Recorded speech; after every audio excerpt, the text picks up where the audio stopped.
What's going on, people? It's your boy Nando. You know what it is. It's the Pound for Pound Boxing Show in association Second Out Coffee. Today, a very special guest, a well-respected coach in British and boxing in general, is Dave Coldwell. Let's get Dave on now. How you doing, Dave? I'm all right, thanks, mate. How are you? I'm good, thank you. First of all, it's an honor to speak to you. I've been a massive fan of yours for many years, and it's finally good to get you on. So thank you for taking your time to me. I appreciate that, mate. Thanks for that. Appreciate that. It's a pleasure to be on speaking with you. Thank you so much. I want to start with some of your fights, if that's okay. I spoke to one of them yesterday, Hopey Price, a great prospect coming up, and it's good to see him on fight camp week 3. He told me obviously he didn't know he was going to be on there. You invited him to the headquarters, and he found out while being there, and he just seemed so chuffed while he was telling me that. What's the plans for Hopey? Obviously, it's going to be out on fight week. What's the plans after that? Any big domestic fights that we can see with him? It's a case. Listen, he's 4-0 right now, but he's so much more advanced than a 4-0 fighter, which is why we're always looking for fighters that are going to test him. You know, I've made it quite open and honest in that we tried to make Zaid Hussein, who's 16-1. I've made it open that, you know, there's him, there's Ramez Mahmoud, Joe Ham. They're the kind of people that we've asked for Hopey. So that's the kind of level that I'm looking at for him, because the experience he's been getting in the gym has been phenomenal. You know, obviously, day in, day out, in-house sparring with Jordab Gill is great, but then he's done countless rounds over the last 12 months with Leon Woodstock. He's had plenty of sparring with Kid Galahad. You know, he's done sparring in the past with Lee Wood. We've been to America. He's developed a lot of experience through sparring, and with his mindset and his mentality. You know, the work that we're putting in the gym, I know what I can do with this kid. I know the talk, the expectations as such, they don't affect him. He's got such a fantastic temperament that the better the spars, the opposition, heavier grown men, people that are being physical with him, the more that he relishes it, and he knows it advances him and it brings him on. So when you're talking about opponents, you don't mind talking about those caliber opponents. For a kid that's 4-0, he's like, people thinking, "Oh, hang on a minute," but he's not a normal 4-0 sort of boxer. Brilliant. He did say, and what I like about him is that you don't hear a lot of boxers these days say, "I want to go through the traditional route." He wants the South Korea title, the English, the British, the Commonwealth, the international titles, European, and obviously go on to world honors. You don't. He made it clear. A lot of boxers these days skip those levels and go far too ahead of themselves. Sometimes, you know, they suffer their first loss. They think they're on top of the world, and then they get drawn back, get thrown back down to earth on and don't realize that, you know, those levels help them out so much. Well, I think there's something to be learned at all levels. You know, there's something to be learned for a young kid fighting good quality journeyman. I'm not talking about the guys that just come, put their hands up and don't throw a punch. You know, I'm talking about good journeymen that ask questions of the fighters. You know, one that I have a lot of respect for that's operating right now is somebody like Brett Fido. You know, you look at his record, and yes, he's lost a lot more than he's won. But he's a good fighter, a very, very good fighter, and you can learn so much from being in the ring with someone like him. So there are levels. You know, you learn from that level, then you go to you know, the next level, which is like the area sort of level and domestic level. There's always levels to learn at, and so, you know, hope he's young. So obviously, pandemic changed things a little bit. Ideally, then, you know, we could have gone through those sort of levels a little bit, you know, perhaps a little bit slower, but more active. You know, more fights at certain levels. But now things get moved a little bit quicker now. So, you know, we're looking at he's going to box an 8-rounder at fight camp, and then his next fight will go straight into a 10-rounder. So you're talking, you know, are you talking an area title or something like that we're looking at, and then they will progress and move on and move on. So yeah, I'm excited about working with him. He's such a great talent, but like I said, his attitude is brilliant. So far, he's not shown me any chinks in his mentality, and that's taken him to America. That's taken him, you know, all around the places, for his experience, and that's putting him in deep waters in sparring. You know, so that's exciting, because you can have a kid with all the talent and all the potential in the world, but if you haven't got that mentality, then that can be a worry, and that's when you need to hold them back a little bit more. This kid's fantastic. It really is. Amazing. There was one name that you mentioned that he actually mentioned yesterday, and he was looking at Ramez Mahmoud. Obviously, Ramez is fighting for the vacant English title next week, Sheffield Fight Zone, and he wants the winner of that. Can you see that happening, developing sometime this year? Yeah, I can't see why not. Ramez is a very good fighter. It's when we're talking about these names, like I said, Zaid Hussein, Ramez Mahmoud, Joe Ham. When we're talking about these names, it's not because out of disrespect, feeling as though that these are nothing fights. No, these are fights that this 4-0 kid is excited about, because he knows their tests. He knows that they're real fights. They're not just fighters that are going to come and, you know, go the distance and just, you know, fiddle you about and try to survive. These are fighters that are coming to win, and these are fighters that are established professional boxers in this country, good boxers in this country. So that's what I'm saying about the mentality of this kid. It's not somebody that's just wanting, so because he thinks that's going to mean he's fight. That's going to be no. He's going to ask questions of him, question that he's going to have to answer, and because he's being asked questions and he's boxing at a good level, good solid level already, then it's preparing him for down the line and for the future. And that's, you know, the attitude of the kid, and so it's out of respect for the fighters like that we're looking at names like that, not out of disrespect or feeling as though they're not, you know, they're not on his level or anything. So they're the kind of fights that we want, and they're the kind of fights that why wouldn't they be able to get made? So, you know, it's exciting times. Of course, and we look forward to see what the future holds for Hopey as well. Another fighter I'd like to bring up, I'm a huge fan, is Lerrone Richards. Just sum up your feeling that night when he captured the European title. I know you believed in it, he believed in it, his fans believed in it, but when it finally went over the line and they said end the new, just sum up your feeling and his performance that night. Oh, his performance was fantastic. It was just such a shame that there's no crowds. You know, that was just such a shame. He boxed really well. He did everything that I asked him to.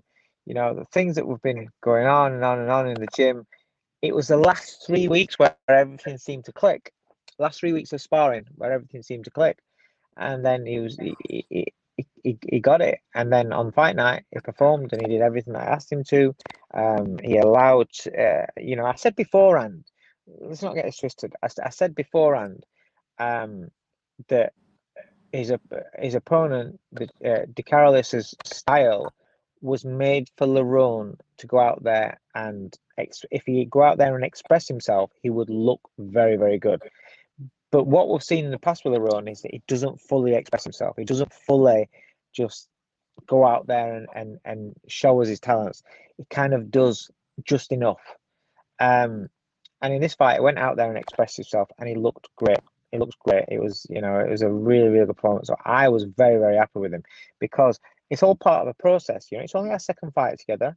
He's still getting to grips with things, and he's still learning about himself. And like I said, letting himself off the leash a little bit in that fight, that was a big thing. And already, as a fighter, when he's come back into the gym and he's just ticking over and whatever, he's carrying himself with more of an aura. He's carrying himself with more confidence in his own ability, because he knows that when he lets himself go, he's an outstanding talent.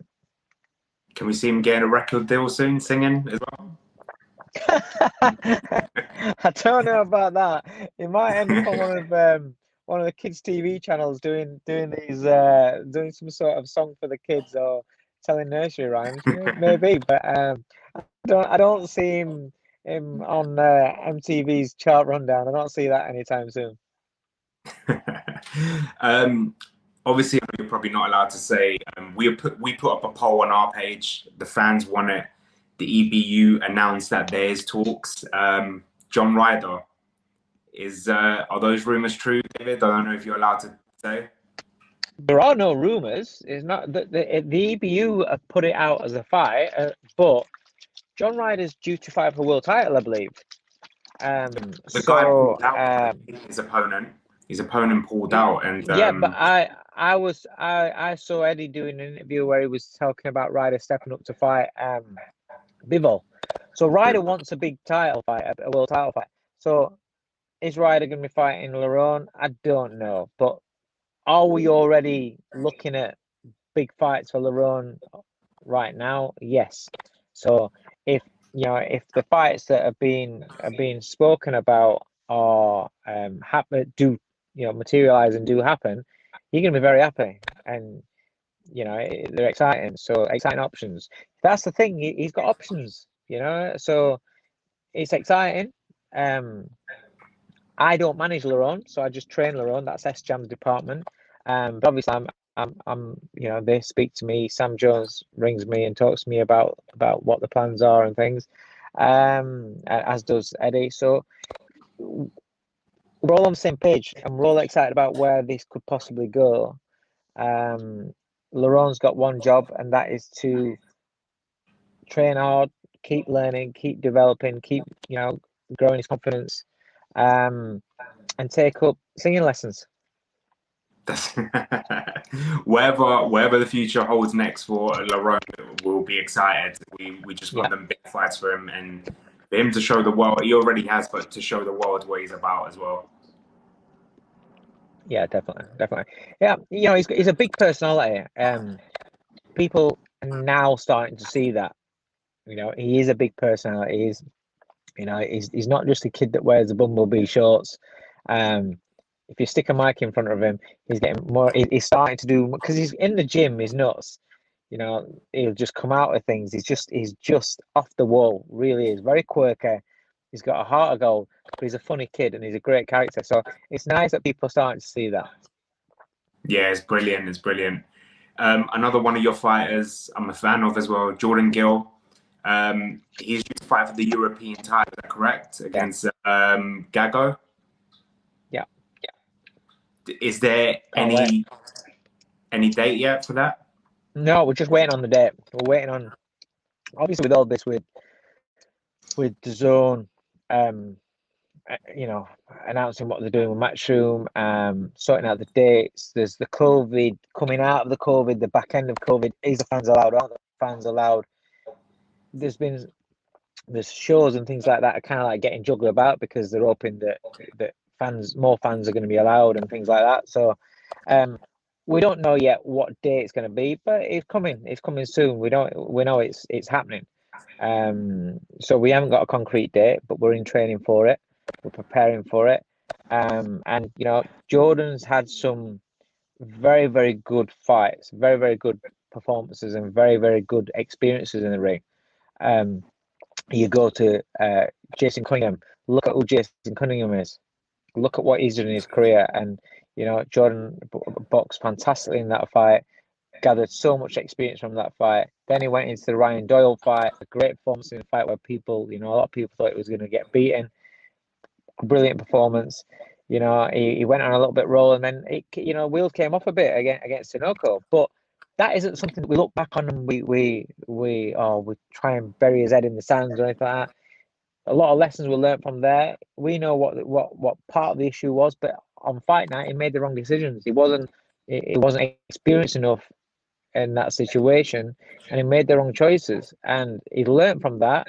And then you look at his two performances in the pandemic in Reese Bellotti, which was a real fight. Again, a lot of people thought he was going to get his head blown off.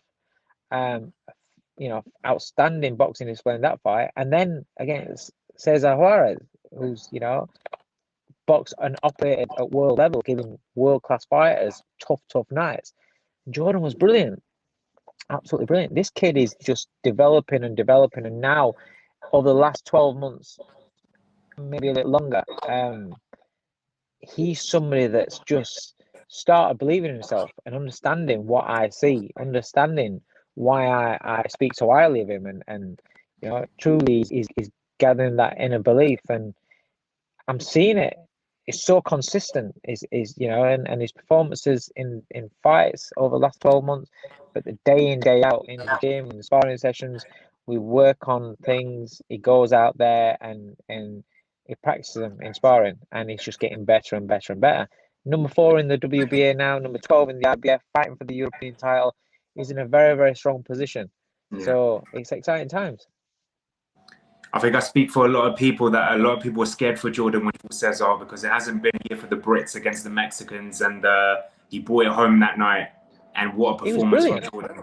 Yeah, it was brilliant. It really was brilliant. You know, and that's, you know, people question about fighters and say, "Oh, they don't hit enough, they don't hit hard enough, and this and that." But then there's been a lot of big punches that have been getting done lately against these Mexicans. yeah. You know, if you can box and if you can move, and if you don't have to be the biggest puncher in the ring. Yeah. You don't have to be the biggest puncher in the ring. You know, if the biggest puncher in that ring can't land on you, and you're out landing him, if you're out boxing him, do you need that big one punch power? You don't know. Or do you need the power? You need to hit hard enough to get the respect. And Lerrone Richards said it right in his interview. If you don't think I can punch hard, walk through me. And so far, people have been walking through him. You know, and so it shows you there's plenty of fighters at top level that aren't one punch knockout merchants, but are very good boxers. And you know, that's the category I'll hold my hands up and say, you know, the guys that we've spoke about there in the gym, they're not one punch knockout merchants. They can hurt you with one punch, but they're great boxers, super talented boxers, super talented, very intelligent fighters, you know, and the proof's in the pudding.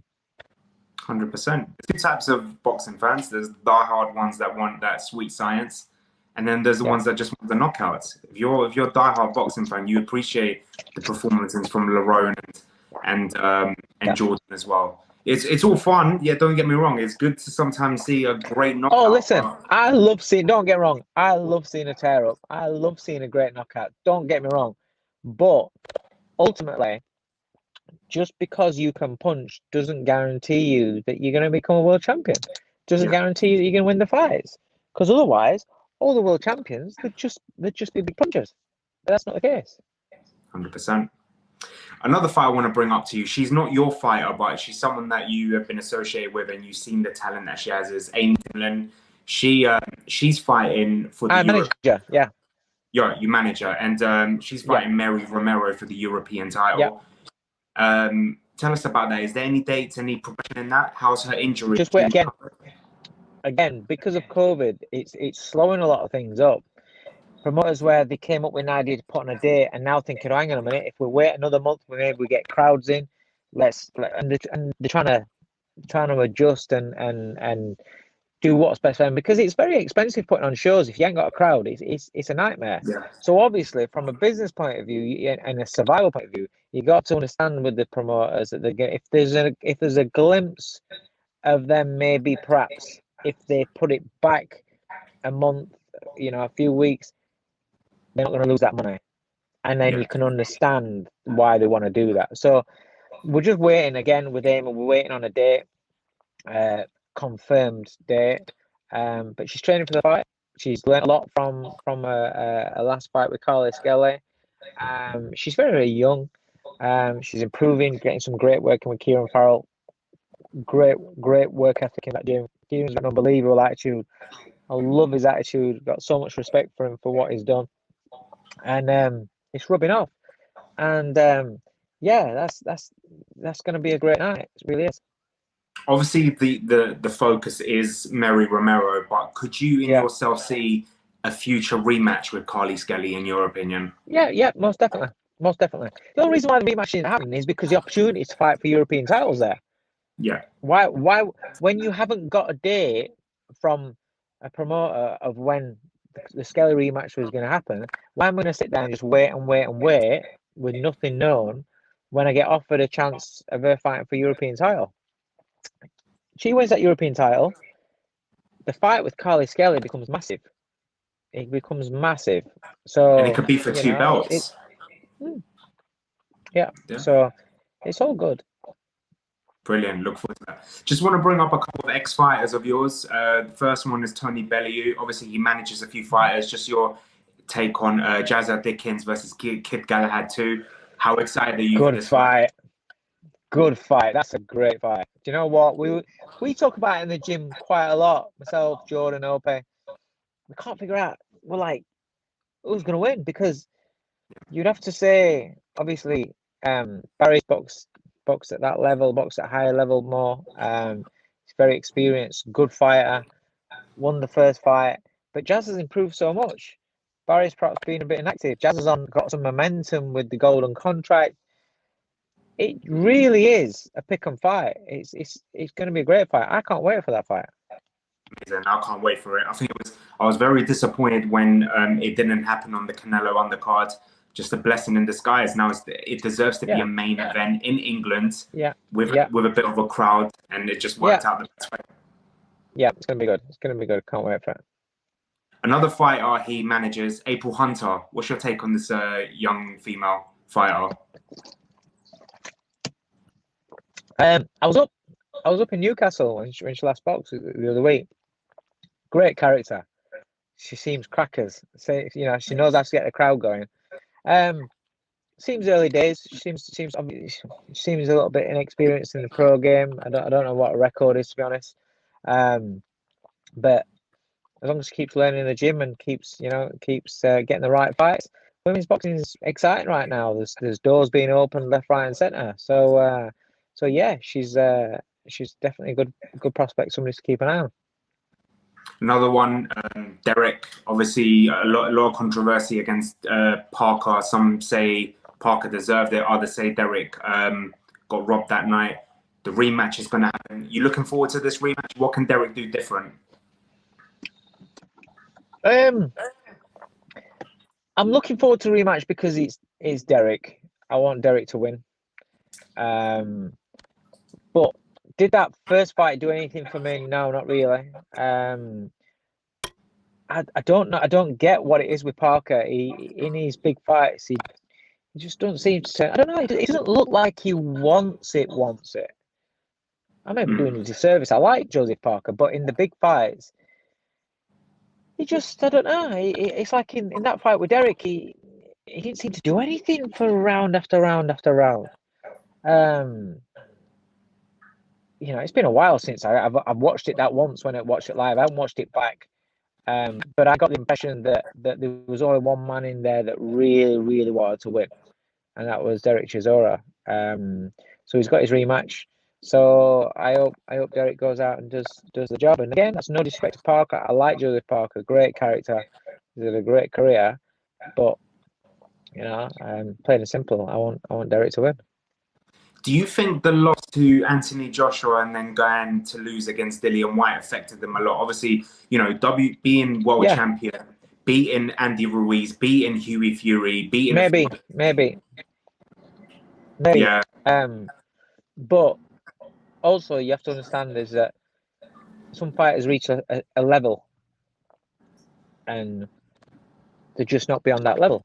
Yeah. And at that level they can operate really well, but they're just not beyond that level. And there's nothing wrong in that. That's just how it is. Not everybody can be, a world champion. Not everybody that turns pro wants to become world champion will become world champion because they just just fall short at that level.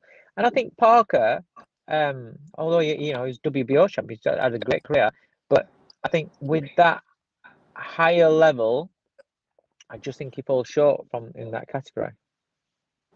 Totally. You could do a quick prediction. What's your prediction for AJ Usyk? I think AJ wins. I didn't used to. When Usyk stepped up, I thought he's going to make a huge splash at the heavyweight division. But what I see Usyk as a cruiserweight to what I see Usyk as a heavyweight are two different fighters. Gone are so many of the moves, so many of the triggers, the puzzle. mobility, the speed, gone is so much of what he was as a cruiserweight. The weight that he's put on just seems to have stripped a lot of that away from him, what his assets were. And I don't think, I like Usyk, I'm a massive fan of Usyk, but I worry for him at heavyweight. I don't think that he, I don't think he does anything at heavyweight division. I don't think he beats the top guys. The trilogy. I'm gonna have to go now because I'm gonna set my boys to football training. That's fine. David, just want to say thank you so much for taking your time to speak to me today. Thanks, and mate. I hope we can catch up soon, mate. Nice one, mate. Appreciate it. Thank you, mate. Take care. Thanks a lot, mate. Cheers. See you later.